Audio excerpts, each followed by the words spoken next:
Now this is the second video in a new series of videos I'm doing where I'm answering your questions and responding to your comments that you've left on previous videos. I'll try to keep these as themed as possible, so it could be relating to a specific video or where I've gathered up comments or questions from multiple videos but then tried to keep them to the same theme. So this one, as you can see, is about Marimo Moss Balls, and this video is very popular and received a lot of comments and questions. So I'll be responding to the questions that I've received on there. Hopefully this will be useful. If you have watched the video, then this will be extra information. Maybe you've got some of the same questions but didn't post them. Hopefully this will answer those. If you haven't watched it, I'll link it at the end. It covers the Marimo Moss Ball origins, the wonderful folklore associated with them, particularly in relation to Japan, and the complete care guide of how to look after them. So I'll link that at the end if you would like to watch it next. But now let's go into the questions, and I will be giving the answers as we go through the video. If you have any other questions or comments, drop them below in the comments, and again I'll respond to everyone. Now the first question relates to the colour of Marimo Moss Balls. So they should be a vibrant green colour. However, this person mentioned they were turning a different colour. So if the moss balls start to turn a brown or yellow colour, there could be a number of reasons for this. Thinking about their natural habitat, they reside in freshwater lakes which are very cold, and often at the bottom of lakes where there is limited or very filtered light. So when it comes to them changing colour, this could be because they are getting too much light. Maybe they're too close to a window or light source and they need to be moved back. If they are at the wrong temperature, so if you're trying to keep them warm, as you might with more traditional or standard houseplants, they actually like a cooler temperature, so try to keep them in a cooler climate if you can. And also potential other things in the water source, like chemicals in water, that could be affecting the health of the moss balls. So if we use water directly from the tap, for example, that could have all sorts of other chemicals in it that are there to help make it safe for us to drink, but not what the moss balls would naturally have in their usual habitat. So it's always good to use either filtered water, potentially let water sit for 24 hours to let those chemicals dissipate, potentially use bottled water, or even use rainwater. So there's lots of alternatives to use water that would be safe for the moss balls and avoid any interaction of potential chemicals that could be in tap water. And this next one's an interesting question, not one I expected to see, but it's also quite fun at the same time. Now this is, can I get a wave maker for the water that my moss ball is in? And this was to create movement to help the moss ball maintain its shape. Now in the wild, in their natural habitat, the current of the water that they're in does help them maintain their shape. So in theory this would work, and there's no reason you couldn't do it. In practice you can just do this manually in a number of ways. So if you want your ball to be more rounded and you don't want it to go a little bit misshapen, which they can do over time, you can either swirl the jar manually and create some of that current every so often, just so that the ball moves around and settles on a different side. You can also, when you change the water, take it out and then put it back in on a different side to what it was on settled before, and then that way again it's not just going to get flat on one side. And then the last one is actually manually reshaping it with your hands. So if you take it out of the jar when you are cleaning the water, you can actually reshape it by rolling it gently between two hands and then making it a bit more rounded before putting it back in the jar. And doing that every so often will help it maintain its shape. And the third question was, how quickly do Marimo Moss Balls grow? And the answer is incredibly slowly, so only up to 5mm a year. So compared to standard houseplants, they will remain very, very small for a long period of time until they start to grow. Of course, depending on the size of the moss ball that you actually buy in the first place. But then again, bear in mind that if you try to buy a larger one, the bigger they get, the more expensive they get, because they have been cared for many years to get them obviously to that larger size at just 5mm growth every year. So it's always good to buy them small, get them at a cheaper price, and then just enjoy looking after them and having them in your plant displays while they get bigger very slowly over time. And this next one was more of a comment rather than a question, but it does need covering, especially as reassurance in case you're thinking about getting one but you're not sure about their care needs. So someone commented that they were unsure whether they could give it the right care to help keep the Marimo Moss Ball healthy.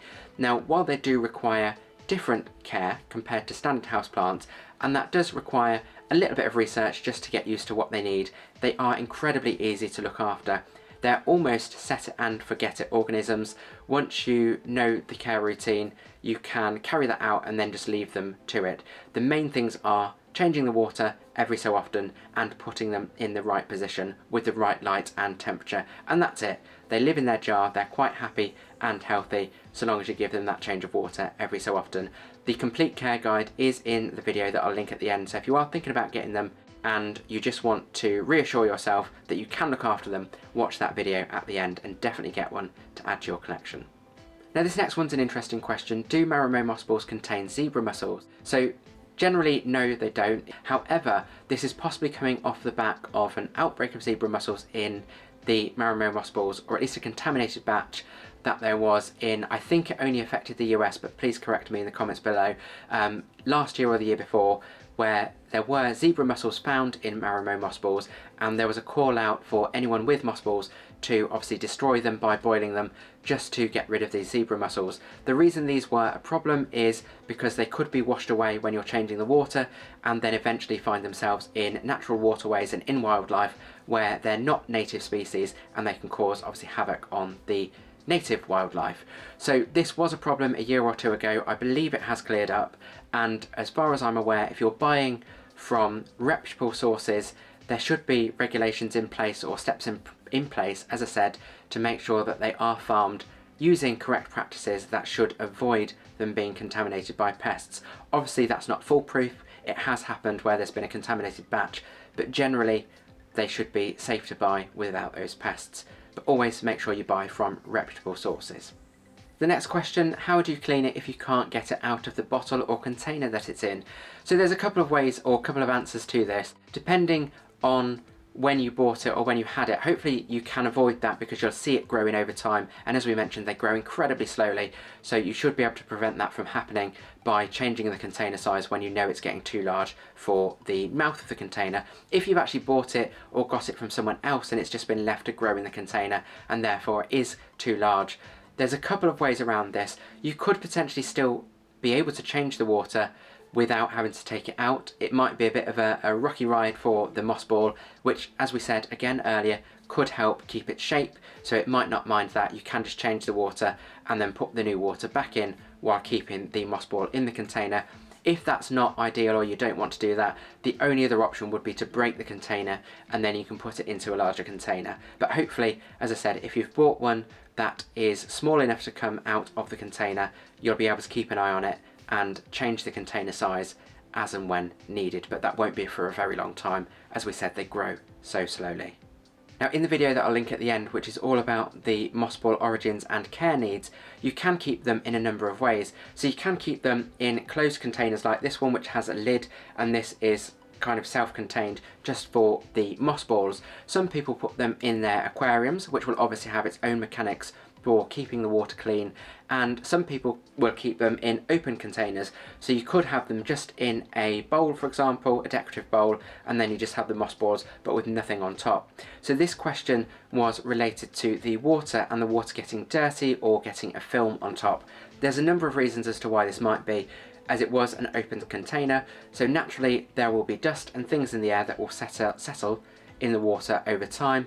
As the water is sitting there, it's stagnant, so things will just settle, and if they've got any bacteria or anything like that on them, they will contaminate the water over time, which will build up, and then it might just mean that the water needs to be changed more often. When the water is changed, you might need to rinse the moss balls as well as give the container a clean too, just to make sure that there's no other sort of external contaminants that could be causing that film or messiness in the water.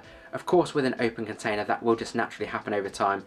Alternatively, start to use a lidded container, which will avoid those extra contaminants going in the water, and it will need cleaning less often and hopefully keep the water clearer for longer.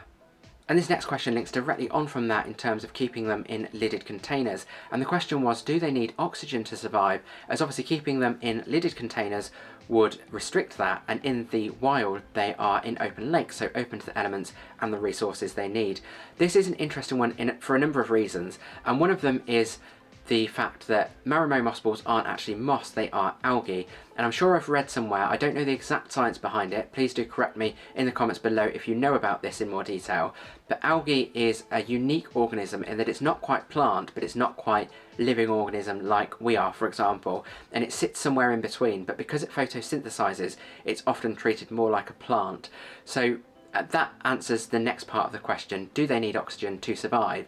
In the process of photosynthesizing, they create their own oxygen, so they will create oxygen from photosynthesis, so they wouldn't need anything more. If anything, they would need carbon dioxide to be able to photosynthesize. So when you are changing the water and opening the container occasionally, you'll be topping all of those resources that it needs up occasionally, and you shouldn't have any issues. I've had them for a number of years in closed containers and I've had no problems. And this next question is about moss ball care. Do they need a fertilizer to help them survive or thrive? Technically, the answer is no, they don't. They photosynthesize and create the food or energy that they need to survive. Obviously, in their natural habitat, they have access to other nutrients as they're in the wild. And also you can put them in aquariums where again, they would have access to other nutrients in the aquarium water. So if you wanted to fertilize them, you could, and it could help them to grow a little bit faster than their very slow growth rates. However, you don't need to. If you were to give them any fertilizer, I would probably stick to using an aquarium safe fertilizer that you might use for other aquatic plants, just to be on the safe side, but technically you don't need to. Now I'll end on a funnier question, and I hope the viewer was joking when they asked the question. If you put two moss balls in a container together, will they mate and create mini moss balls? Now I, funnily enough, have two moss balls in this container. If I bring this a little bit closer so you can see, there are two moss balls in there bouncing around. Now, on this side, there is a mini moss ball that has been created. Now, these obviously haven't mated, but at some point a piece of moss has come off one of these and then started to form its own moss ball and build around itself. That will obviously take a very long time to grow to this size. So hopefully that answers that question. No, they don't mate, but they can replicate or multiply if pieces of moss come off and start creating new moss balls. Now I don't know if you can hear it, but I'm starting to lose my voice now as that was quite a long video. Lots of questions answered, and I hope you found those answers useful, particularly if you haven't seen the video, or maybe you have but you still had questions after watching the original video. If you haven't watched it, I'll link it at the end so you can learn more about the moss balls, their origins, full care guide of how to look after them, and more about that cultural significance that we was talking about earlier. If you have found this interesting, then consider subscribing. I'll have new videos every couple of weeks, always on plant related topics. And again, if you've got any questions, put them in the comments below. I'll respond to everyone, and I might do a video which includes them in the future too. As always, thank you for watching Grow Your Wellbeing.